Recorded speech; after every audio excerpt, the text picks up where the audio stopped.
Let's discuss the implications of this. We're joined by BBC Turkey analyst Guney, YILDIZ. Guney, just going back to today's situation, of course, this was very emotive because these images really hit the heart of people in Turkey. Exactly. It's not very difficult to imagine that the government and the prosecutors who are bringing this case have some public sympathy, public backing against them. And the social media platforms will not find probably it too difficult to comply with this court ruling. But critics of the government are pointing out that this is happening against the backdrop of an upcoming elections, which is due on 7th of June.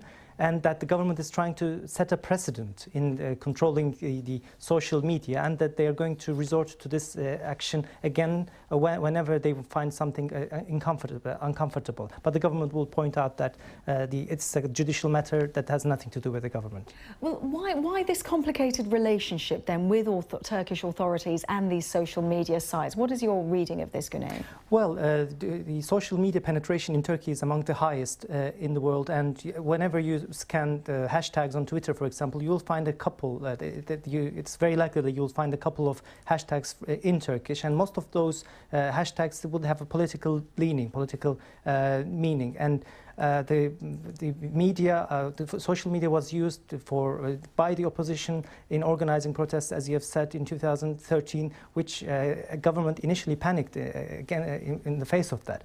But in time, we've seen that government is now more confident against the social media activism, because first they have mobilized their own supporters. Whenever there's a hashtag that carries an anti-government line, you have a pro-government hashtag that's designed to counter it. And also it's been seen that the social media is not as effective as it's initially thought. 2 elections has passed and government's votes didn't go down. It showed that Twitter is not resembling or is not exactly translating itself to reality. So they're beginning to really know how it works. Guney, YILDIZ, BBC Turkey analyst, thank you very much for your